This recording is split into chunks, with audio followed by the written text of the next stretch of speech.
right para may madaanan yung rep mo, siya yung matamaan. Kasi ito yung kanya.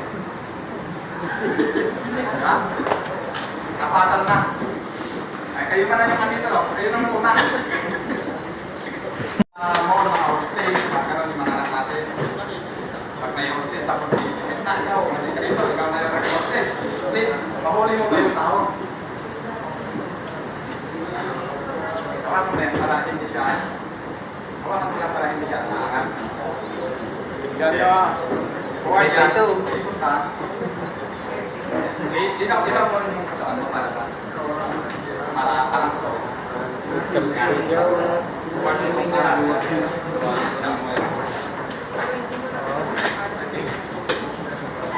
Simple lang, di ba?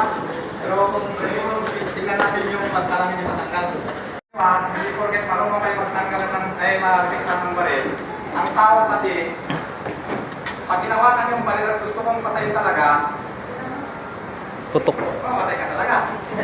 Pero mostly, may mga senaryo na itutok lang sa yung baril kasi takot lang sa'yo. Pero kung tao is, example si ganito yan, karibal ko yan, talaga yung puso yung patayin, wala tayong magawa doon.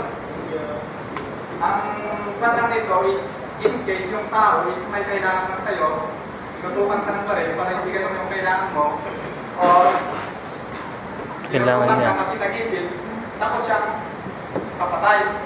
Ibig sabihin, nakatutok lang sa'yo yung baril. Pero at least kung may kalaman tayo na kahit konti para matanggal yung baril, kausapin natin yung tao. So habang kinakausap yung tao, kinukuha yung atensyon niya, lumalapit ka sa kanya.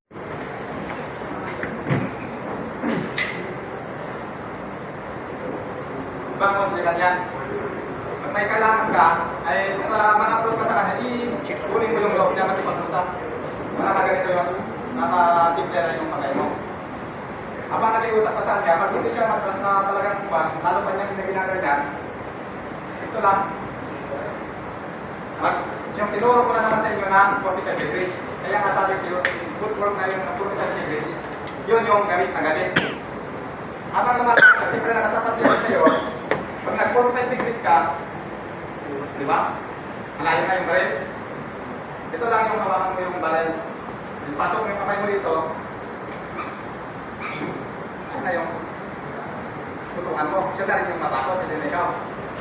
In English, pero mostly, wala